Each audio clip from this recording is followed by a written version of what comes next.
I feel like no one talks about the emotional side of decluttering.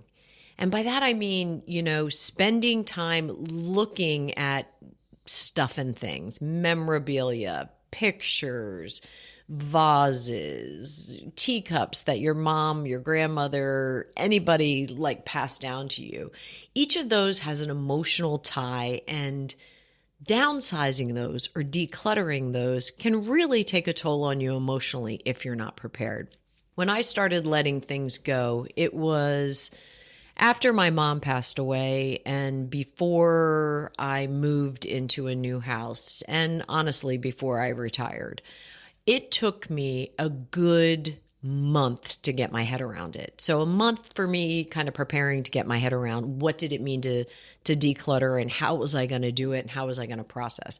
Now you have to remember I have 6 kids. So I was not only decluttering for me, but I was also decluttering for the 6 kids while they weren't there. In fact, my youngest, Jordan, was in Barcelona on her study abroad while I was taking pictures, photographs of blue jean shorts, and God only knew she had like 10 or 15 pairs of blue jean shorts. And I'm like, you can't take all these with you. We need to start to declutter. So decluttering for yourself is different than decluttering for others, but all of it comes with emotional toll. And I want to get into some points that we can talk about that might help you with this. Some different perspectives that may help you as you look to declutter your space. I have a cousin right now who's in a really difficult time in her life with 3 young children. She just had surgery. She's an emergency room nurse that really catered to everybody through COVID and really did God's work. Had an injury, a lot of things happening all at one time. And I said to her, what would make you feel accomplished? And she said, if I didn't have to look at this crap all day long, every day, because she's home recovering from surgery.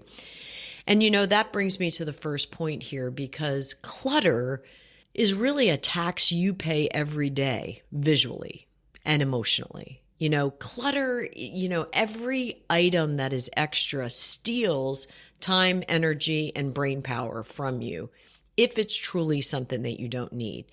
She and I worked on a project in her house. We gave her some real goals. We started small, but gave her some real goals.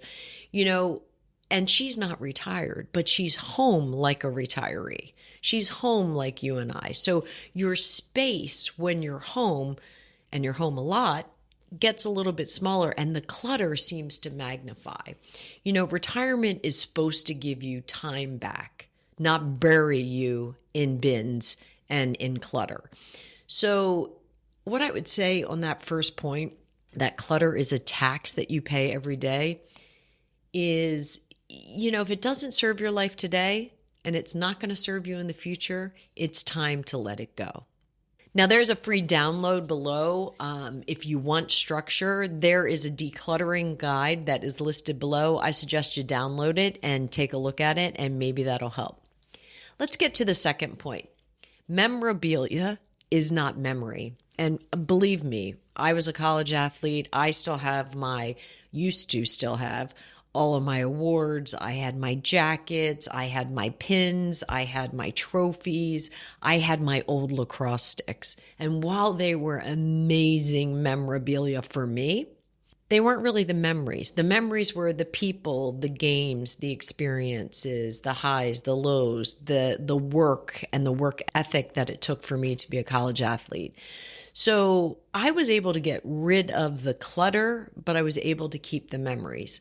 Now, it's a little bit harder if you're like me and you're a mom or you're a person in the world that's going to be doing this for other people. It's hard to make those decisions for other people on their memorabilia.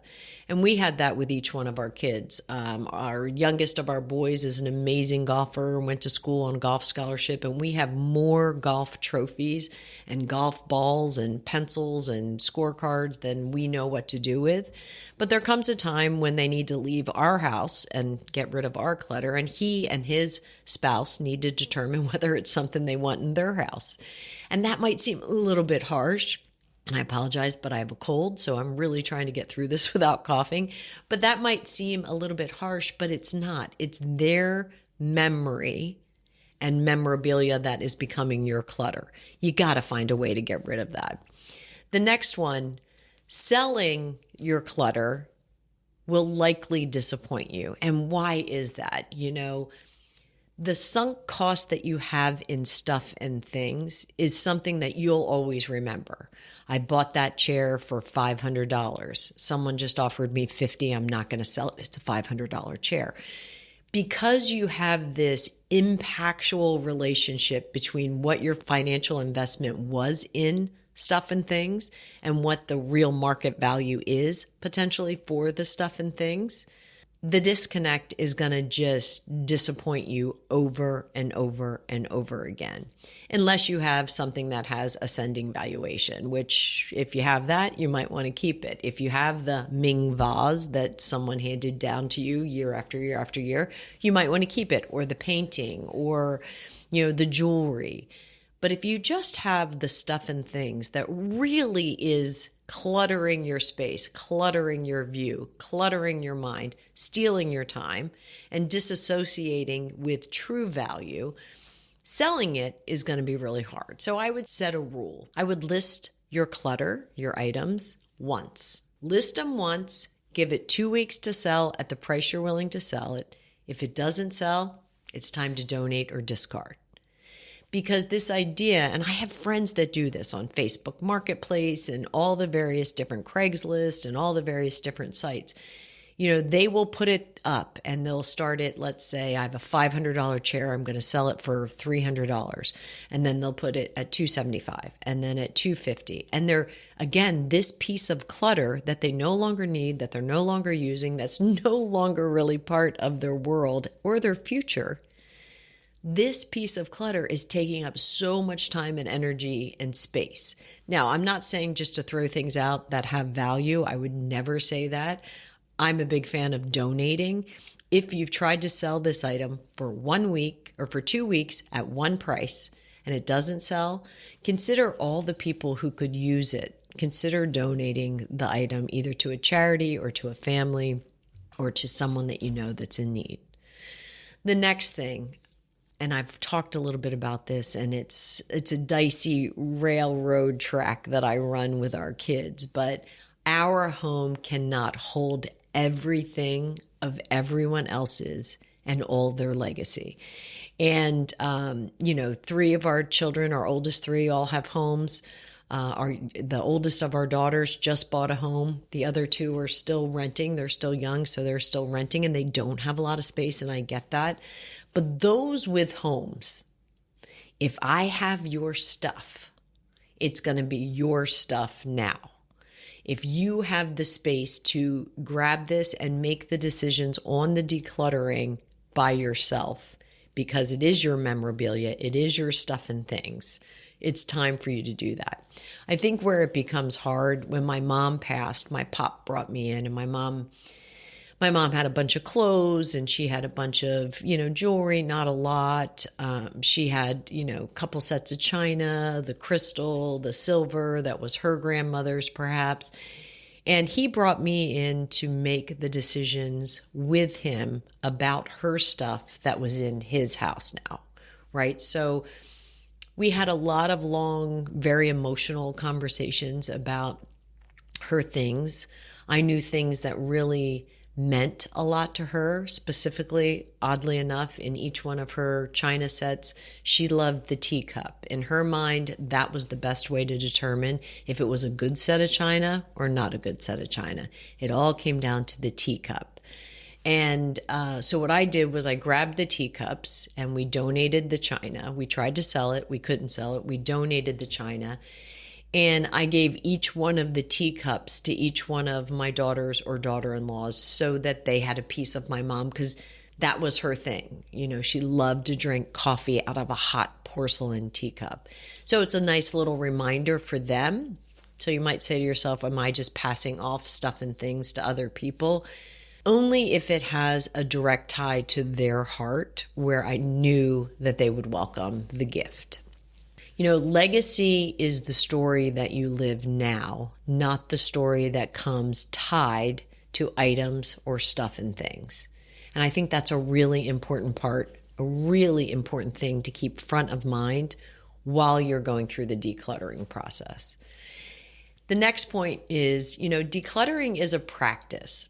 So you might say to yourself, nope, I'm a one and done person. And Mark and I go back and forth on this. Mark can touch the same pile of stuff 2 and 3 times.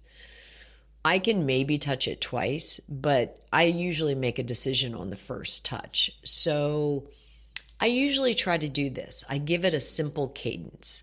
15 minutes a day, I'll pick a room, I'll pick a drawer, I'll pick a closet, I'll pick a bathroom under the sink, and I'll say that's going to be my project for the day, and I'm going to give it 15 minutes.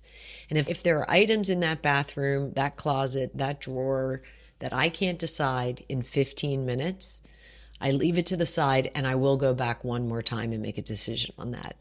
Where do I find that happens to me most? I would tell you, when I left my job, when I left my corporate career after 35 years, I probably had 9 pairs of black slacks, not associated with suits, literally just black slacks. I don't know what it was with me and black slacks, but I had the hardest time discerning which ones I wanted to keep and which ones I needed to get rid of. Now that I'm in retirement, I don't really need that type of clothes. So I did the 9, I got them down to 6, and then I left it. I got the 6, I got it down to 3, and I thought 3 is probably a good number. So take it at a pace and a cadence that you can handle. Now, was I emotionally tied to my black slacks? No, I was not. What I am emotionally tied to is not wasting money and buying the same pair of black slacks because I might need it for an event, I might need it for a dinner, I might need it for a speaking engagement. I don't ever want to have that remorse where I go back and say, geez, I wish I had those high-waisted, wide leg black slacks that look really great with pointy-toed shoes. So you want to make sure that you do 15 minutes a day, touch things once, maybe touch them a second time, and really challenge yourself. It's hard and it's emotionally taxing. When it's your stuff, you need to own your decisions. When it's other people's things, your children's, your parents, your aunts, uncles, your husbands, when it's other people's things, you need to bring them in if they're still around and alive and available, and ask them really what they want to do. Because remember, memorabilia does not equal memory. Let's get to some questions that we have. Our team put together some questions. The first one is, hi Jody, I'm 66 and my name is Susan.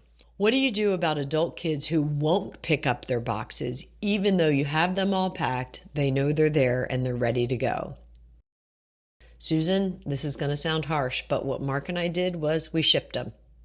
We actually spent the money and we shipped the boxes that the kids would not address. Not to be spiteful, not to be sassy, not to get on their spouse or partner's nerves. But if we've had the conversation over and over and they kept talking about coming to get them and they didn't, we either dropped them off or, in our case, a lot of our kids don't live near us, we shipped them. So that would be my answer there. Hi, Jody, I'm Linda. I'm 63 and selling is taking forever. Trying to sell a few items. When do you stop trying and just move on? Well, I said in this video, I would say you put something up for a week, maybe 2 weeks at one price, and don't let it consume too much of your headspace. If you get somebody bantering back and forth and you're at 300 and they're at 250 and you want to settle on 275, sure. But if you're at 300 and they're at $50, you're not in the same ballpark. At some point, that value, that concern that you have on the value of an item will hurt you more than just letting the item go. Hi, Jody. This is Barbara. My spouse is attached to absolutely everything. How do you declutter when one person won't budge? That's a really tough one. Mark actually has his Boy Scout uniform from when he was a Boy Scout, and he's 68 years old. He has snowshoes that we've never used. He's got golf clubs. I don't even know what kind of golf clubs they are. He certainly has trophies and things like that. I think it's important to really sit down and talk about what in that item is meaningful. And if your spouse or partner or the person you're trying to declutter for goes to the memory, use that tagline. The memorabilia is not the memory will continue to stay with you. There are things that people get attached to that they just can't let go of, and I think you do have to give some grace on that. But for the most part, when you declutter, you can definitely declutter for each other. You can declutter for yourself. And then you can have the compassionate conversation about things that matter and things that don't. If you like this, take a look at this next video, our latest downsizing attempt that forced us to make difficult decisions. That was both Mark and I. Watch this one next.